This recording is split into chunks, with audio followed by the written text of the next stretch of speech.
it was so difficult and so toxic that after that had gotten to a point that I was ready to quit.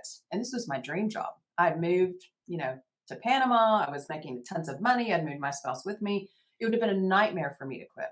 Yeah. And somehow, kismet and universe and all that stuff, this person came into my life, this man in a chamber kind of setting, and I got to know him, and he built trust with me. And he was an executive coach, and I thought, I don't need a coach. I need someone just to hit this guy in the head, so he'll go away.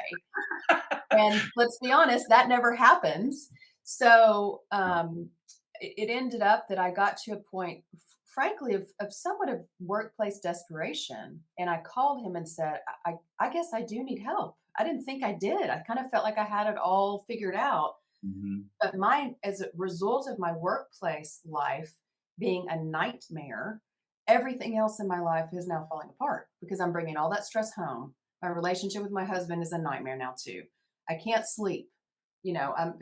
I'm stressed to the max. So it got to a point that I realized I had to do something for me.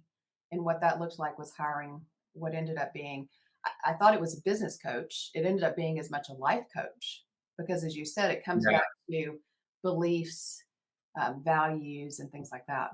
Yeah, I mean, this message is so important for people to hear, and this is why I wanted you to come, Julianne, um, because it can you can end up feeling very resentful that you have to, let's face it, deal with the asshole, right? Mhm. Let's just call it Yeah, what it is. yeah, You can feel very resentful, angry about that. It's not right. No, it's not right. It's no, not okay not to get all Whitney on your asses. But you know what I'm saying, right? mhm, It's I like do. it's not okay. And but the thing is that if you can't change that environment, you can't change the person. You either change yourself or you take yourself out of the situation. That's right. Sometimes taking yourself out of the situation is not an option, Right.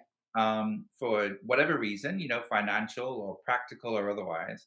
And so your only option left is to develop skill, self confidence, self respect, and sort of get it back, right? And this is why boundaries are so important, Yes. so that you can protect yourself and and your self respect. Because if you don't respect yourself, then other people will not either.